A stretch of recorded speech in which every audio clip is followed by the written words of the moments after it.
I know it's very tough to stop Jokic, but how many times are you just gonna let him get offensive rebounds over you? Because I feel Exactly. like that's one of Jokic's underrated things. We know about the passing, we know about the elite touch he has around the basket. We know his ability to stretch the floor and to beat you in the post. But I think his offensive rebounding is very, very, or his rebounding in general, like he has a very unique like volleyball tap to himself. He's Yeah. got like long arms. He's not the most vertical guy, but he's able to just keep it away from the opponent's reach. And it's like, how many times are you just gonna let that happen? How many times are you gonna let him beat you down the floor, AD, when you feel like you get fouled or get hit? You want to, look Exactly. at yourself. You feel like you may roll the ankle or something, and you're just out of bounds. You're not even paying attention to the play.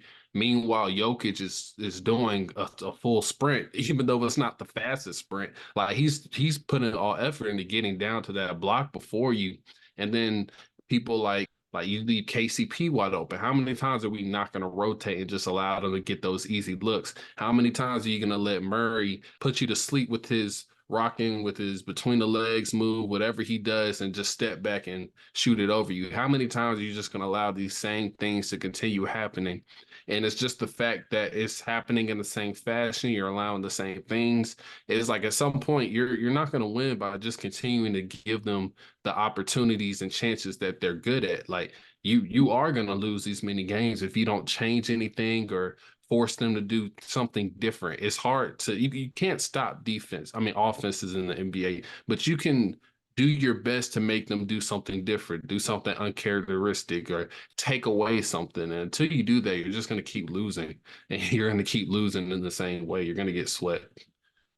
Yeah, most definitely. And it's funny how you said AD, he'll go to the basket and he'll fall and be kind of slow getting up and getting back in transition. That's when the Nuggets take advantage of it. They push the ball. Jokic gets the ball and he's dribbling, or he'll kick it up. And now your teammates, they have to match up in transition. And that's where you get those mismatches. There were a lot of times where Rui would be guarding Jokic one on one, and they would just leave him on an island and he would be getting like he would be getting cooked. You know what I mean? It was just one of those nights where Jokic, if he has a mismatch, he's taking advantage of it.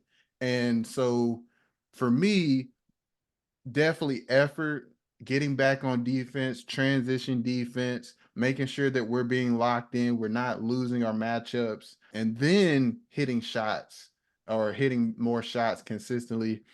That I feel like those are adjustments that the Lakers need to make. But I want to hear from you, especially since you're a Laker fan and you have watched them over these past few years, especially over this specific season. Are there any adjustments that you think that they should make?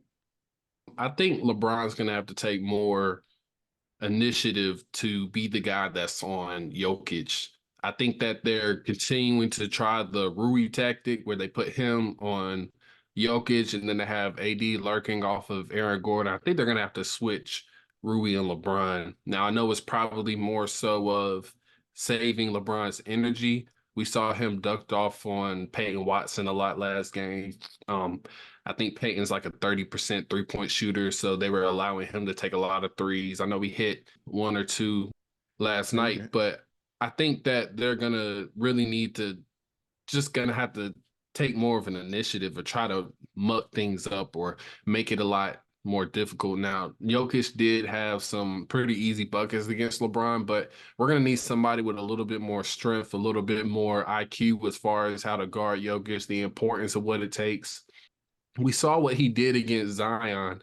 Now, Zion is nowhere near the level of offense that Jokic is or versatility that he has. Jokic is a much bigger player and just a better player in general, but I think it is going to take something different. This game plan is proven to not work all the way back to last playoffs when it seemed like it might have been something they could use, but it hasn't worked yet. So I think they're going to need to try something defensively, and I think that they could find a little bit more better matchups on offense where they could put Okay. Austin Reeves and LeBron in like a two-man game because we know Aaron Gordon likes to guard LeBron. That's what they typically do. And then you have Murray guarding somebody like either Austin Reeves or D'Angelo Russell, trying to make him work a little bit more on the defensive end, because I think that's one of the biggest keys.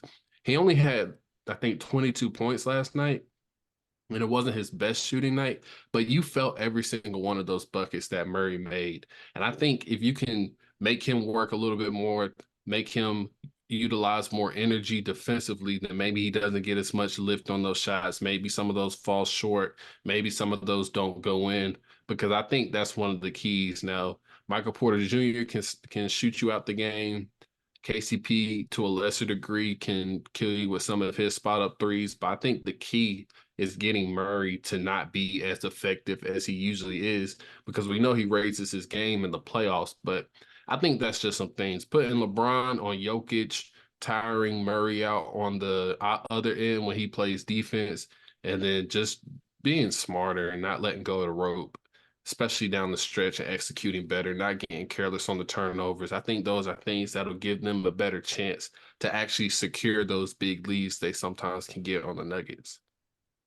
Yeah, most definitely. And I even think that they could put AD on Jokic a lot more. Obviously, they guarded each other a lot, but I think sometimes AD isn't matched up against Jokic enough.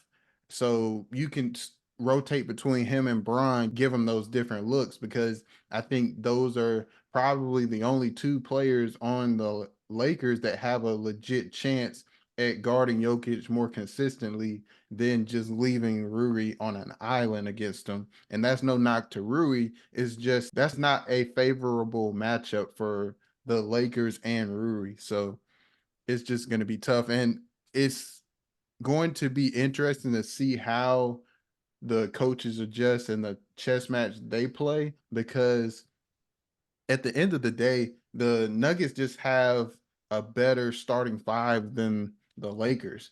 That group of five for the Nuggets, and we said this multiple times, they just work so well together. They flow so well together. Their chemistry and the way that they play off of each other, and it just works so well to the point where it's a well-oiled machine.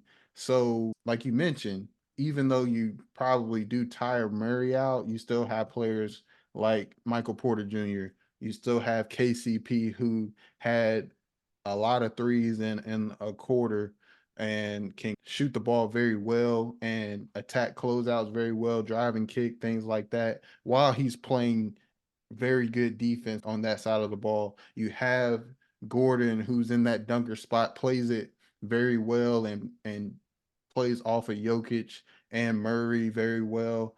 And it's just that team, specifically that starting five, it's just going to be hard for the Lakers to match up if they are not locked in consistently. So it's just going to be interesting to see the chess match between the coaches. But at the end of the day, it comes down to effort, and it comes down to being locked in.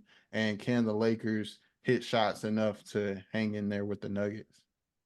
Yeah, it's going to be an uphill battle, and I don't think anybody's picking the Lakers, but I think that game one would have maybe had us think a little different about how they can fare in this matchup or in this series. So they're going to need to get, like, eventually, being the lower seed, it's pretty evident you're going to have to get one on the road. So if they don't get one here, I have a hard time seeing them getting one any later in the series, because we know rest and as the series dwindle on, that's the thing that you're kind of worried about with LeBron's age and AD's health.